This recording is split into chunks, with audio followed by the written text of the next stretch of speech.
la línea telefónica al profesor Daniel Colón con nosotros, Daniel Colón Ramos. Profesor, saludo, gracias por estar nuevamente con nosotros en el programa y por la aportación que usted siempre brinda con sus acertados comentarios. Gracias, Luis Enrique, muchas felicidades a ti, a los radiolocutores de Puerto Rico y a todos los periodistas, francamente, que han estado haciendo un trabajo tan excepcional durante esta nueva crisis que estamos enfrentando. Muchas gracias. Bueno, me gustaría hablar con usted, antes de ir a tocar unos puntos en específico. Ayer la gobernadora de Puerto Rico llevó a cabo un mensaje al pueblo donde les estaba notificando sobre la extensión de la cuarentena hasta el 25 de mayo y las flexibilizaciones que se van a estar haciendo para que algunos sectores de la economía puedan regresar nuevamente a brindar sus servicios. Y me gustaría escuchar su reacción sobre el particular.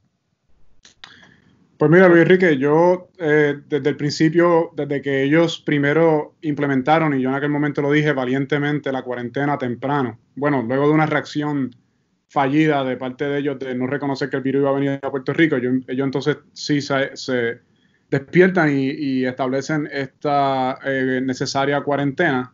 A mí me pareció que fue acertado en aquel momento, pero yo siempre dije que es una mesa de tres patas, esencialmente, y las otras dos patas son el rastreo por contacto y las pruebas y los datos que van juntos, pruebas y datos, porque si hace las pruebas y no recoge los datos bien, pues es como si no las hicieras, que es lo que estamos viviendo ahora, que inclusive, a pesar de que tenemos escasez de pruebas, las pocas pruebas que se han hecho, no se han recogido los datos bien. Entonces un día salimos que tenemos menos pruebas, otro día salimos que tenemos más pruebas, y eso imposibilita el que se hagan los modelos epidemiológicos que son necesarios para poder tener certeza sobre lo que está ocurriendo en Puerto Rico, sobre dónde son los focos de infección y todo eso.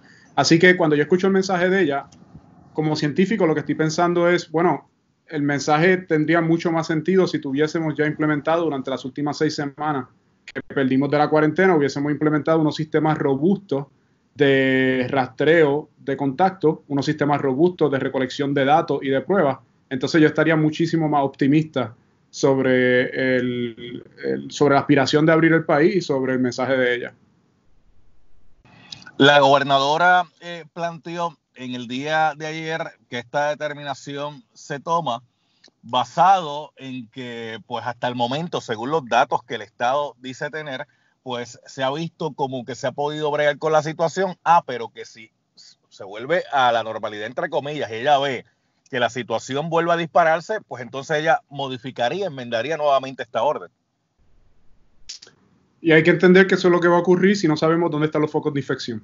Es inevitable. O sea, es como, bueno, primero déjame reconocer que gracias a la decisión valiente que su administración tomó, como mencioné, temprano en la pandemia, sí yo pienso que con los pocos datos que hay, parece que el pueblo de Puerto Rico se apuntó una victoria en este primer round. Pero estos son olas. O sea, ahora mismo el pueblo de Puerto Rico no tiene todavía inmunidad al virus.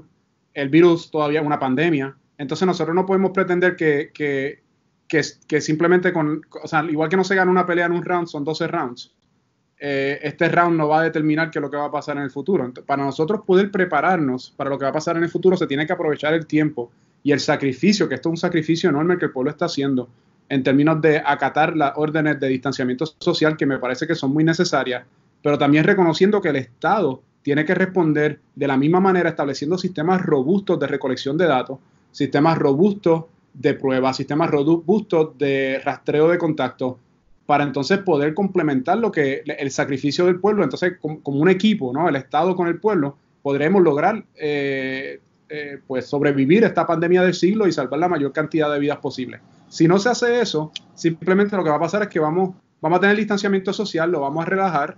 Como no sabemos dónde están los focos de infección, se va a disparar la epidemia. Sí, de nuevo, si no se determinan dónde están los focos de infección, se dispara la epidemia y inevitablemente va a tener que entonces nuevamente implementarse medidas más draconianas, más severas de distanciamiento social que se podrían evitar si se establecen los sistemas de rastreo necesarios.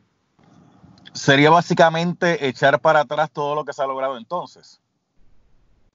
Sería esencialmente ir en círculos, porque no solamente echar para atrás, porque no es como que lineal el proceso, sino como tienes que imaginarte que el convivir con el virus va a representar la realidad del mundo, no solamente de Puerto Rico. Tenemos que darnos cuenta que Puerto Rico es parte del mundo y esto es una pandemia, o sea, un virus que está en todas partes. Nosotros, a menos que le pongamos cohetes por debajo de Puerto Rico, nos disparemos al espacio, tenemos que reconocer que aunque en Puerto Rico nosotros controlemos la pandemia, o sea, hay otros países donde va a estar ocurriendo la pandemia. La manera de controlar la pandemia es sabiendo dónde está el virus. Y la manera de saber dónde está el virus es con buena ciencia, buen sistema de rastreo y buenos datos. No es una contestación sexy, no es una contestación polémica, es lo que necesita pasar. Y yo argumentaría que es lo que necesita pasar en esta pandemia con urgencia y que todos nosotros lo estamos pensando porque todos nosotros estamos encerrados o preocupados por seres queridos, o preocupados por nuestra salud.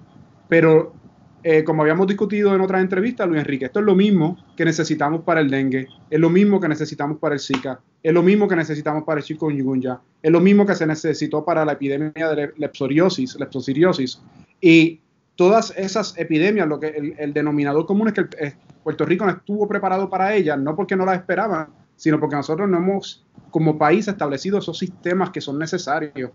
Entonces, para mí es una buena inversión, no solamente para lo que viene los próximos 2 años que vienen de convivir con este virus, sino para las otras epidemias que van a surgir. O sea, eso es de esperarse. Ayer se planteaba un cambio de la forma y la manera en que se están analizando las personas que están llegando a Puerto Rico del exterior, y se le estaban haciendo, primero era el chequeo famoso de tomarte la temperatura, que eso se podía incluso hasta burlar, porque si tú tenías fiebre y te tomabas un medicamento, pues te bajaba la fiebre y la maquinita no lo registraba, y aunque la maquinita tú puedes pasar por el lado de ella y tomarte la temperatura y salir bien, no significa que a par de horas después o al otro día la fiebre te aparezca, porque hay casos que son asintomáticos y todavía como que hay gente que eso no lo entiende, que pueden haber personas allá afuera con el virus sin mostrar ningún tipo de síntomas. Pues después cambiaron a las pruebas serológicas, pero entonces ahora tampoco le van a hacer las pruebas serológicas. Y con esto de las pruebas serológicas me gustaría preguntarle si estas se pueden utilizar, como han estado ocurriendo en algunos lugares, para llevar a cabo un diagnóstico cuando se sabe que la prueba serológica no es tan fiable como la prueba molecular. La prueba serológica la prueba serológica rápida no es una prueba diagnóstica. Lo dice el FDA, lo dice la Organización Mundial de la Salud, lo dice la comunidad científica. O sea, eso es un hecho que se sabe, porque la prueba serológica rápida lo que te mide es una huella que dejó el virus en tu cuerpo, no es el virus de por sí. Cuando tú te infectas con cualquier patógeno, como un virus, tu sistema inmune, que es el sistema del cuerpo que te defiende, va a crear unas proteínas que van a atacar esa partícula exógena, ese virus, esa bacteria, lo que sea. Lo que la prueba serológica mide es esa partícula que tu cuerpo crea, esa proteína que tu cuerpo crea para atacar el virus. Toma alrededor de 1 semana para que tu cuerpo cree esa proteína. Entonces, durante esa primera semana, que de hecho es la semana que se piensa que los pacientes son más infecciosos, todas las personas que tengan el virus van a arrojar negativo en una prueba serológica. No quiere decir que la prueba serológica no tenga utilidad o es una porquería, simplemente no es para eso, no es una prueba diagnóstica, no es una prueba para diagnosticar el virus. A mí me parece sabio de parte de ellos que no la estén usando en los aeropuertos. Desde el principio yo dije que esa prueba no era para aeropuertos, porque a menos que te llegue una persona que haya tenido el virus más de 1 semana con una fiebre altísima y que haya ya creado anticuerpos hacia el virus, tú no vas a detectar si esa persona tiene el virus, entonces no está cumpliendo la prueba a su propósito en el aeropuerto. Ahora, no hay que redescubrir la rueda, o sea, hubo países que establecieron sistemas de control en aeropuertos muy efectivos. Australia, Nueva Zelanda, Taiwán. Lo que hay que ver es cuáles fueron los sistemas que ellos establecieron y esencialmente copiarlos en Puerto Rico. Pero la prueba serológica no es uno de los mecanismos que se utilizaron para diagnosticar, ni se utilizan para diagnosticar la presencia del virus, porque eso no es lo que mide. La analogía que yo hago es como tú tienes microscopio y telescopio en la ciencia, pero no va a usar un telescopio que se usa para mirar la luna, no la va a usar para mirar una bacteria, como no va a usar un microscopio que se usa para mirar una bacteria, para mirar a la luna. No porque los instrumentos sean porquería, sino porque ese no es el uso. Si lo usas de esa manera, no funciona. Igual con la serológica. A estas alturas, todavía estamos hablando de las pruebas. Y todos los científicos han planteado pruebas, más pruebas y más pruebas.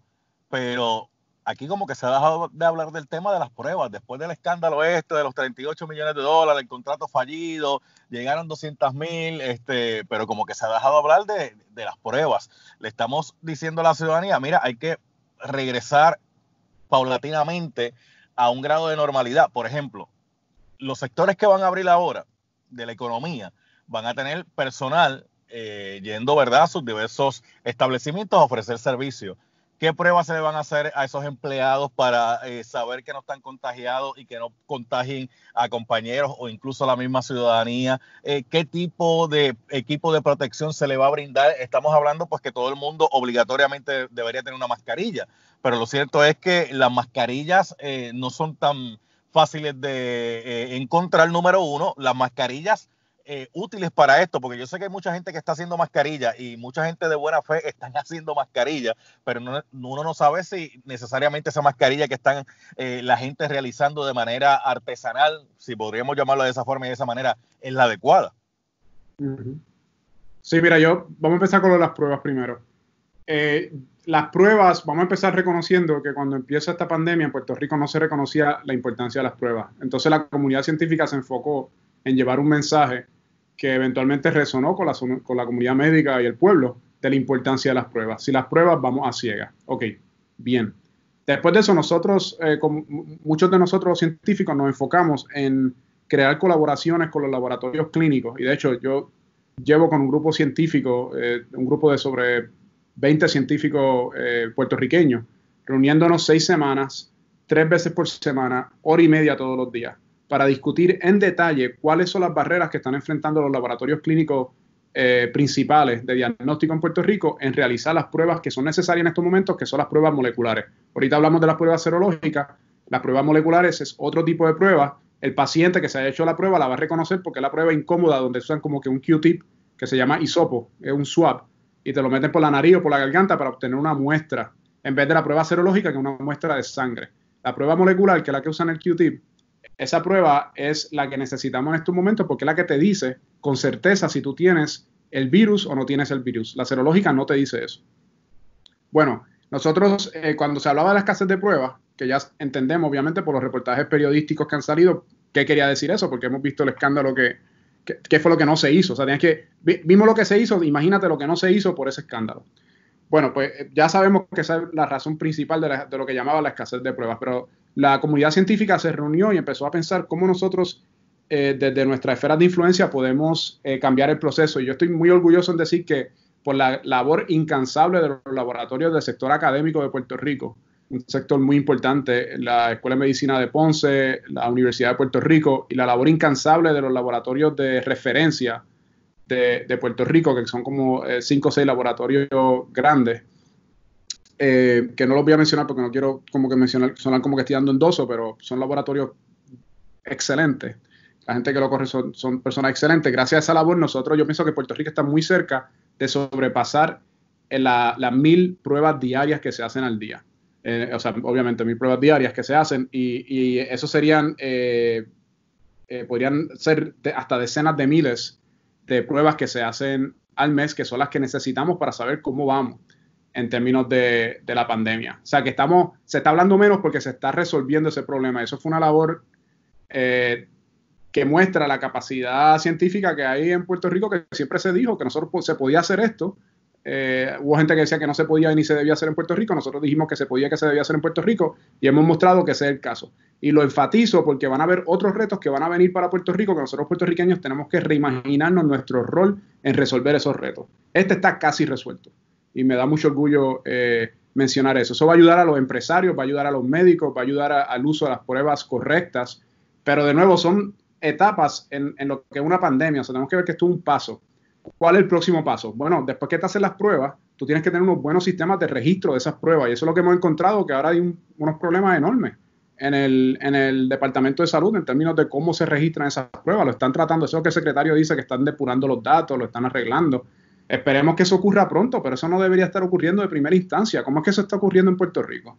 ¿Y qué quiere decir eso para otras epidemias? O sea, nosotros los puertorriqueños tenemos que exigir que esos datos, o sea, para esta pandemia o para que se use la mejor ciencia para proteger las vidas y que se establezcan sistemas robustos que no se afecten por la política partidista del momento, que puedan defender las vidas de los puertorriqueños. Ese es el próximo paso. Ya tiene las pruebas que se pueden hacer gracias al ingenio de los científicos de Puerto Rico y sus aliados. Pues el próximo paso es los estadísticos, los epidemiólogos, que también tienen una capacidad enorme, el Instituto de Estadística, que está ayudando al Departamento de Salud, el mismo Departamento de Salud, cooperar para entonces nosotros poder depurar esos datos bien, tener la mejor calidad de datos posible y proteger a la gente y saber dónde están los focos de infección, porque una vez tú sabes dónde está el virus, vas a poder tener una estrategia mucho más inteligente de cómo abrir, que no vayan a depender solamente de una aspiración. Yo comparto la aspiración de querer abrir, la comparto francamente, yo quiero ver a la gente afuera y disfrutando y todo, pero tenemos que entender dónde está el virus si queremos abrir, si no es simplemente una aspiración, es como el nene chiquito que salta de una ventana porque quiere volar, sin entender el concepto de la fuerza de la gravedad. No, eso no es suficiente y te puede lastimar.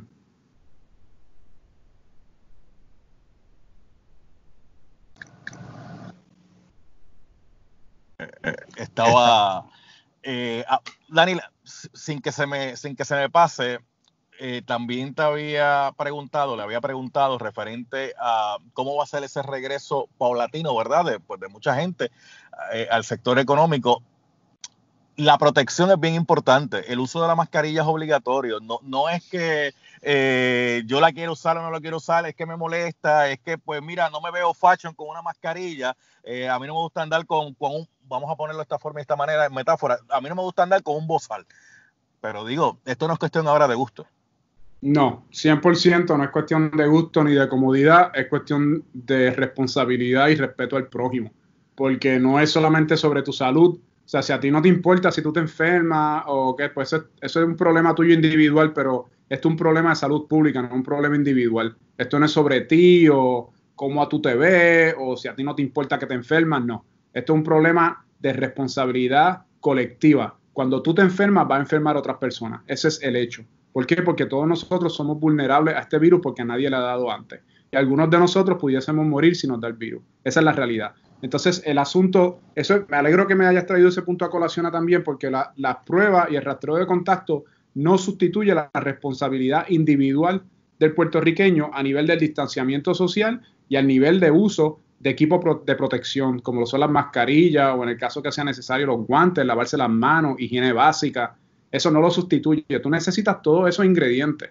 O sea, es como si tú quieres hacer un bizcocho, tú no puedes estar hablando de tener harina, azúcar, leche, como si fueran ingredientes separados. O tú los juntas y tienes el bizcocho junto. Si nosotros como pueblo queremos superar esto y queremos superarlo de una manera que podamos volver a abrir lo antes posible, podamos ser exitosos en mitigar el impacto que va a tener una pandemia que está afectando al mundo, en nuestra sociedad, pues todos tenemos que tomar responsabilidad individual, también tenemos que tomar responsabilidad colectiva, que era la primera parte de la conversación, y sobre todo exigir al Estado que establezca los sistemas necesarios para poder proteger las vidas de las personas. Las dos son necesarias.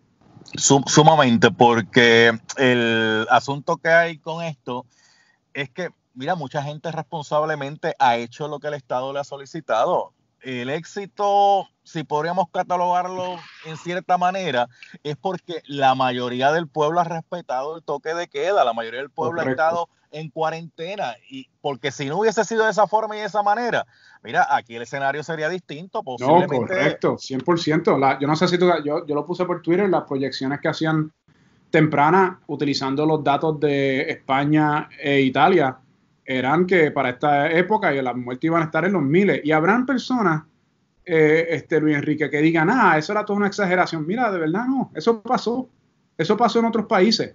Esto es una victoria que yo se la apunto al pueblo de Puerto Rico. Se la apunto o sea, el liderato tomó la decisión inicial de implementar lo que hacía falta. Eso yo lo reconozco, como dije al principio de la conversación. Y todavía hacen falta otras cosas que yo les toca hacer, que lo hemos estado hablando. Pero el pueblo fue el que lo acató y lo implementó. Y esto es una victoria del pueblo de Puerto Rico. Ahora, ¿cómo estamos midiendo tú y yo la victoria? La estamos midiendo a nivel de que no han muerto tantísimas personas. O sea, cuando tú ves los registros demográficos y los registros de mortalidad, por ejemplo, pues no ha habido así un aumento como hubo en el huracán María. Lo estamos midiendo también a nivel de que no ha colapsado el sistema de salud. Y es bueno pausar y reconocer eso y aplaudirse y darse un golpecito así en el hombro, como que qué chévere.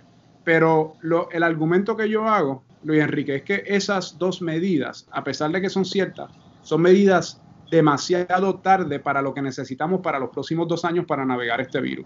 Y ahí es que yo argumento lo de las pruebas, argumento el rastreo por contacto, argumento la importancia de los datos, de que se depuren los datos correctamente, que sean transparentes. ¿Por qué es insuficiente? Yo haría la siguiente analogía. Es como si tú estás guiando un carro con los ojos cerrados y yo te digo, pero ¿no sería mejor que abras los ojos? Que sería como tener las pruebas y los datos. ¿No sería mejor que abras los ojos? Y tú me dices, no, porque el golpe avisa. Pues el golpe avisa es tú mirar si tu sistema de salud ha colapsado o si hay gente muerta. Eso es muy tarde. Sí, la razón por la cual tú y yo podemos celebrar hoy es porque no ha pasado. Pero si pasase, para cuando nosotros nos demos cuenta va a ser muy tarde. Necesitamos sistemas de alarmas que vengan más temprano que eso, ¿no? Pues no debemos esperar a que el sistema de salud haya colapsado para decir no debimos haber abierto ese segmento de la población o debimos haber tenido otras medidas. No. Porque acuérdate que todo lo que estamos mirando ahora pasó hace 2 semanas. O sea, nosotros ahora nos estamos beneficiando de las decisiones que tomamos hace 2 semanas. Las decisiones que se están tomando hoy, sus repercusiones se van a ver dentro de 2 semanas, porque esa es esencialmente la cronología del virus. Toma como 2 semanas. Mira, yo tengo que hacer una pausa. Permíteme unos minutitos adicionales. Voy a hacer la pausa y voy a regresar contigo porque hay otros puntos que quiero tocar, porque la Organización Mundial de la Salud tiene unas guías para que se pueda ir abriendo paulatinamente, pero hay que cumplir con varios puntos de esas guías para así poder hacerlo. Nosotros aquí en Puerto Rico, ¿hemos cumplido o no hemos cumplido? No me conteste ahora, espérate, vamos a dejarlo ahí como que en suspenso para al regreso. Y si usted tiene alguna pregunta, en confianza, me la puede enviar por Twitter, @LuisEnriqueFalú, o a través del pique de Falú en Facebook, y yo con mucho gusto se la hago aquí al profesor Daniel Colón Ramos con nosotros en la tarde de hoy. Son las 12:25, regreso en breve.